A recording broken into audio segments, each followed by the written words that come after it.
Bharat Ratna doctor Bhimrao Ambedkar को कोटि कोटि नमन। ये कार्यक्रम डॉक्टर भीमराव अंबेडकर के जीवन पर आधारित है, जहां भारत की जनता के प्रति उनके योगदानों को पूरी सजगता से चित्रित और रेखांकित करने का प्रयास है। कार्यक्रम में दिखाई गई घटनाएं लब्ध प्रतिष्ठ पुस्तकों से ली गई हैं। इस कार्यक्रम के जरिए चैनल की ओर से एक विश्वसनीय, सजग और सकारात्मक प्रयास है कि डॉक्टर बाबा साहेब भीमराव अंबेडकर के जीवन की संघर्ष यात्रा एवं गौरव गाथा पूरे आदर के साथ घर घर पहुंचे और उनके योगदानों से सभी संपूर्णता में परिचित और आह्लादित हों। तो फिर मैं चलता हूँ अदालत, तुम तैयार होना।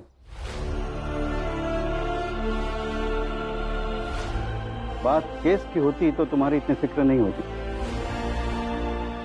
लेकिन बात तुम्हारे भविष्य की है, इसलिए फिक्र हो रही है।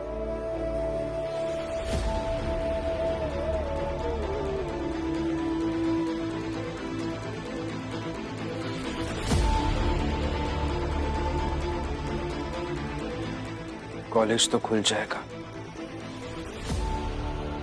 तैयारी कुछ और चीज की करनी है।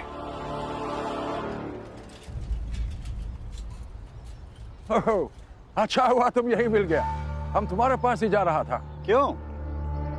हुकूमत ने फैसला किया है हालात को देखते हुए कि 4-6 महीने के लिए कॉलेज बंद रखा जाए। कुछ दिखाना चाहता हूँ। क्या लेकर आए हो जो दिखाना चाहते हो? दिखाओ। ये भी देख लो, ये पढ़िए।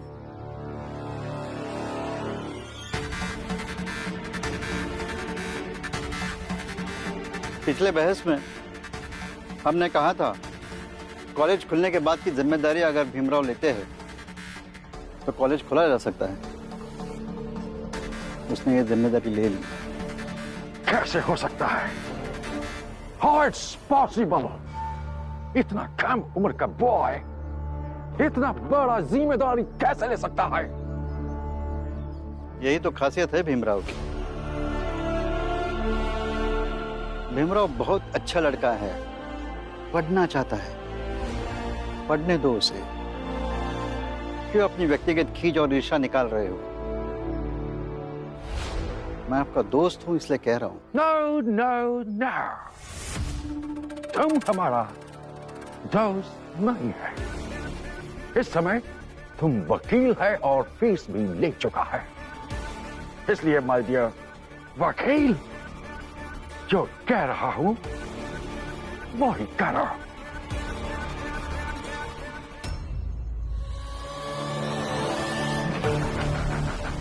भीम के लिखे हुए इस लेटर को अदालत में पेश करो और कॉलेज को खुलवा दो।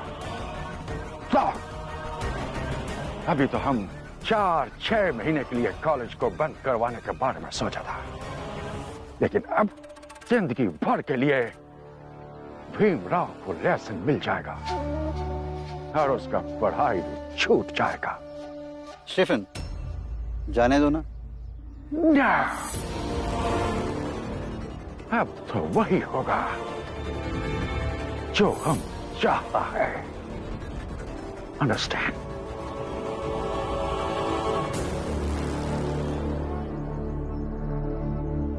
भीम बेटा, एक बार तो बता देते कि तुम ये करने जा रहे हो।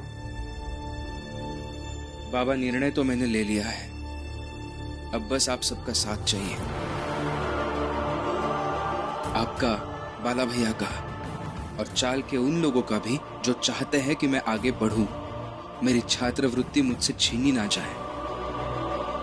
हम तो आपके साथ है ही, लेकिन मुझे थोड़ा सही नहीं लग रहा। सही गलत तय करने का यह समय नहीं है रमा, यह समय है सतर्क रहने का। जैसे ही उन्हें यह खबर पता चलेगी कि कल से कॉलेज शुरू होने जा रहा है, नरोत्तम जोशी और प्रचंड देव कुछ ना कुछ योजना जरूर बनाएंगे। भीमराव ने अपने रिस्क पर कॉलेज खुलवाया है, कल कॉलेज खुल जाएगा। कुछ तो करना पड़ेगा। क्या कर सकता है हम लोग? यस, तुम लोग एक काम करो, कॉलेज के किसी भी 4-6 लड़कों को पकड़कर उनका पिटाई करो। उसके बाद हम भीमराव पर हिंसा भड़काने का केस दर्ज कर देगा। अंडरस्टैंड? तुम लोग अपना तैयारी करो, हम अपना तैयारी करता है कल के लिए।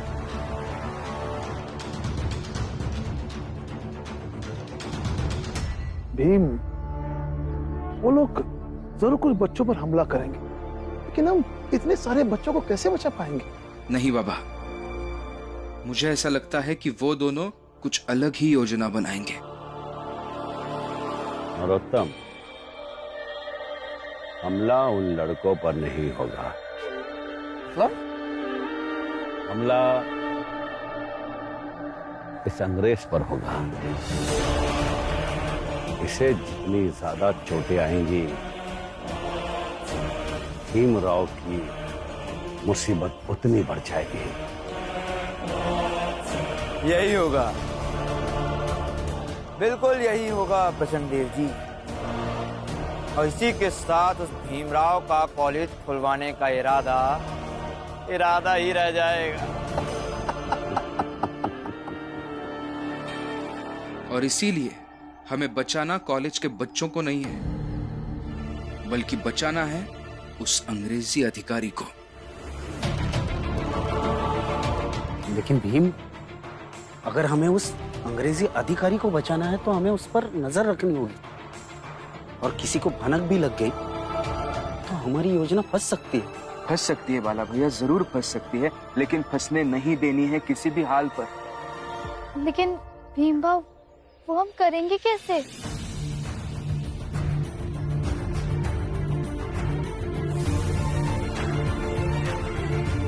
एक उपाय है। क्या?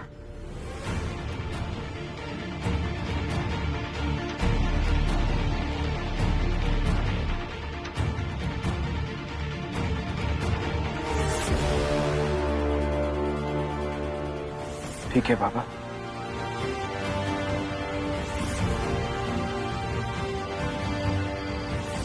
हम सब सुबह अपने अपने घर से जल्दी निकलेंगे और उस अंग्रेज ऑफिसर के ऑफिस के बाहर जाकर उसका इंतजार करेंगे। जब वो ऑफिसर अपने ऑफिस से निकलकर कॉलेज की तरफ जाएगा, तब उस पर हमला करना है, ताकि ये पूरा मामला कॉलेज से जुड़ा हुआ है। तुम सब लोग अच्छे से समझ गए हो ना? जी प्रचंडदेव, समझ गए ना? जैसे बाबा ने कहा है वैसे ही करेंगे हम। उस ऑफिसर के ऑफिस से लेकर कॉलेज तक हम सब अलग अलग जगहों पर खड़े रहेंगे। जैसे ही वो ऑफिसर ऑफिस से निकलेंगे और कॉलेज की तरफ बढ़ेंगे, हम भी उनके साथ चलेंगे और हमला कॉलेज के नजदीक ही होगा। वो लोग तो यही चाहते हैं कि ऑफिसर को ऐसा ही लगे कि हिंसा कॉलेज से ही कोई कर रहा है। ठीक कह रहे हो भीम, हम वैसे ही करेंगे जैसे कि तय हुआ है, और कल जीत हमारी ही होगी। ऐसे कैसे जीत जाओगे भीम? मैं अभी जाकर प्रचंडदेव को बता देती हूँ कि कल से तुम्हारी पढ़ाई हमेशा के लिए खत्म।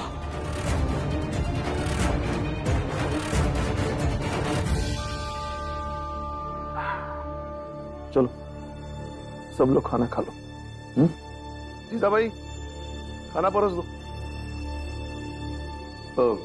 बाला, तुम्हारी पत्नी की चूड़ियों का नाप क्या है? वो जरा रमा को बता देना।